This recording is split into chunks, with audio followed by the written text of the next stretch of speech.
भारत में पेट्रोल है 100 रुपये लीटर, जबकि वेनेजुएला में है 1.5 रुपये लीटर। ईरान के अंदर है सिर्फ 3.5 रुपये लीटर। अब देखो ना, भारत की जो मीडिया है वो भी कहीं ना कहीं बीजेपी गवर्नमेंट को घेर के बैठी है। उनका मानना है कि जब बीजेपी को गद्दी चाहिए थी तो वो हमेशा बोलते रहते थे कि हमारे टाइम में हम पेट्रोल इतना कम कर देंगे, उतना कम कर देंगे। अभी तो बाबा रामदेव को भी घेर लिया इन्होंने। उनकी भी कोई बहुत पुरानी क्लिप उठा ली और बोलते हैं कि बाबा रामदेव, कि भाई ये भी बंदा हमेशा बीजेपी की तरफदारी करता था और कहता था कि जब बीजेपी गवर्नमेंट आएगी तो हम आपको तेल आधे रेट में दिलवा देंगे। तो भाई वेनेजुएला में सिर्फ 1.5 रुपये लीटर और ईरान में 4.5 रुपये लीटर, और भारत में फिर 100 रुपये लीटर क्यों है?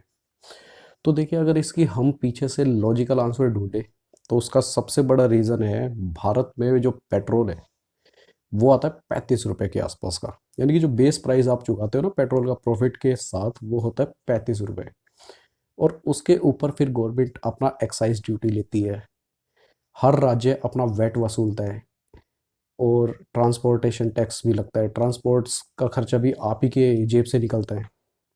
तो ये सारा मिला के हमको आज के टाइम में पेट्रोल जो मिल रहा है वो 100 रुपये लीटर मिल रहा है। इंडिया में ज़्यादातर जो गुड्स है वो जीएसटी के अंडर में आती है, और इसलिए जो स्टेट होता है उसके पास जो रेवेन्यू के मेन सोर्सेज रह जाते हैं, या तो वो शराब होती है या वो पेट्रोल डीजल जैसी आइटम्स होती है। अब स्टेट दबा के बहुत ज़्यादा वेट वसूलता है। हमारे देश में 260% टैक्स लगता है हमारे पेट्रोल के ऊपर। तो पेट्रोल तो सस्ता हो ही नहीं सकता। फिर चाहे तो विपक्ष एक दूसरे के ऊपर कितने ही हमले करते रहे, आप चाहे तो मोदी सरकार की गलती ठहरा दो, या आप अपने हर स्टेट की सरकार की गलती ठहरा सकते हो। तो भारत में पेट्रोल डाउन कैसे जाएगा?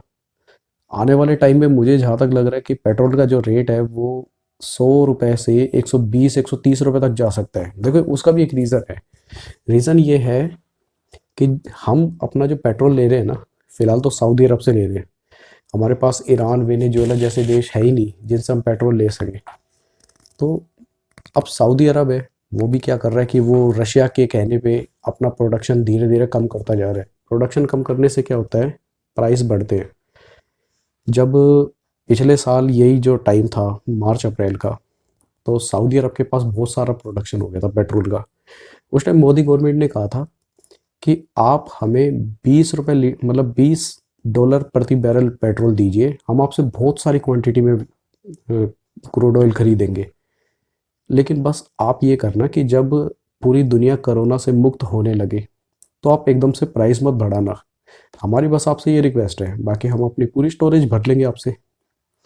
लेकिन इसके बदले में मोहम्मद बिन सलमान जी, वो सऊदी अरब का प्रिंस है, उसने क्या किया, भारत को जवाब देता है कि भाई आप अपना जो पहले का जो पेट्रोल है आप उसी को यूज़ कीजिए जो आपने हमसे सस्ते में लिया था। हम तो अपना प्राइस बढ़ाएंगे, आपको जो करना कर लो। तो भारत में पेट्रोल के बढ़ने के दो सबसे मेन कारण है। पहला तो हमारा खुद का ही इंटरनल है। इंटरनल मैटर ये कि हमारा जो पेट्रोल है वो जीएसटी के अंडर में नहीं आता। अब जीएसटी के अंडर में नहीं आता तो हर स्टेट दबा के इसमें अपना वैट वसूलता है। गवर्नमेंट अपनी एक्साइज वसूलती है और स्टेट्स अपने वैट वसूलते हैं। दूसरा एक्सटर्नल रीज़न, कि हमारे पास वेनेजुएला और ईरान जैसे देश नहीं है जिनसे हम अपना क्रूड ऑयल इंपोर्ट कर सकें, क्योंकि यही दोनों देश ऐसे हैं जो अभी भी ओपेक में, ओपेक के सदस्य है ये दोनों देश, और ये ओपेक को उलांघते हुए बिना भारत को सस्ते रेट पे क्रूड ऑयल दे देंगे। लेकिन हमारी इतनी मजबूरी हो गई है कि अमेरिका ने इनके ऊपर दुनिया भर का बैन लगा दिया। वेनेजुएला जैसा देश देखो या ईरान जैसा देश देखो, ये क्या करते हैं, ये प्रोडक्शन करते हैं और खुद के लोगों को ही बेचते हैं। अब भारत जैसा मुल्क अगर इन दोनों को मिल जाए तो इनका तो भला ही हो जाएगा, हमारा भी भला हो जाएगा, हमको सस्ते रेट पे पेट्रोल मिल जाएगा। तो पहली बात तो भारत को जियो पॉलिटिकल एक दबाव बनाना पड़ेगा पूरे वर्ल्ड पे, अमेरिका पे खासकर, कि भैया आप उखाड़ लो हमारा कुछ भी, हमको तो तेल लेना है वेनेजुएला से और ईरान से। क्योंकि हमने बहुत ईरान की हमने बहुत हद तक हेल्प भी की है, हमने उनको 4 बार पोर्ट बना के दिया है। तो सबसे बड़ा एक्सटर्नल जो सोर्स होगा, अगर वेनेजुएला या ईरान जैसे देश मिलते हैं तो हमारे यहाँ पेट्रोल सस्ता होगा। दूसरा, हमारे भारत में हमारा जो पेट्रोल डीजल जैसी आइटम है ये जीएसटी के अंडर में आए, और ये भी आसान नहीं है। हालांकि निर्मला सीतारमण जी ये बात बोलती रहती है कि हम जल्दी ही सारे पेट्रोलियम प्रोडक्ट्स को जीएसटी के अंडर में लाएंगे, लेकिन ऐसा होगा नहीं। क्यों नहीं होगा? क्योंकि हर स्टेट के साथ इनको बात करनी पड़ेगी, हर स्टेट के साथ रेवेन्यू शेयरिंग करनी पड़ेगी। फिर वो रेवेन्यू शेयर करेंगे, उसमें भी फिर इनकी आपस में बहसदारी चलेगी कि भाई हमको कम मिल रहा है, तुमको ज़्यादा मिल रहा है।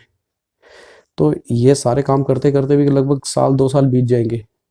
भारत में पेट्रोल के गिरने के यही 2 रीज़न है, वरना आप देखते रहिए मीडिया आपको तोते की तरह यही खबर रटाती रहेगी कि भारत में अब पेट्रोल 100 के पार हो गया, अब 110 के पार हो गया। गवर्नमेंट को घेर लो, गवर्नमेंट को फ़र्क नहीं पड़ता, क्योंकि पेट्रोल हमारी ज़मीन का नहीं है ना, हमको तो दूसरे देशों से लेना पड़ रहा है। अब देखो भारत में टेस्ला जैसी कंपनी को भारत सरकार ने इनवाइट किया कि आप आइए हमारे यहाँ चार्जिंग स्टेशन बनाइए, इलेक्ट्रिक गाड़ियाँ बनाइए। क्यों? ताकि धीरे धीरे हम इलेक्ट्रिसिटी पे निर्भर हो जाए, हमारे यहाँ पेट्रोल डीजल का काम ख़त्म हो जाए। और ये जब काम ख़त्म हो जाएगा तो उसके बाद हमको कहीं ना कहीं ये जो ओपेक देश है, इनकी गल्फ़ कंट्रीज़ की बातें कम माननी पड़ेगी। अब हम इनसे पेट्रोल खरीद रहे, कैश दे रहे, उसके बाद भी हमको इनकी कई बातें माननी पड़ती है। तो ये है इस वीडियो का एंड। मैं हूँ प्रशांत, आप देख रहे हैं संडे टाइम्स। Thank you.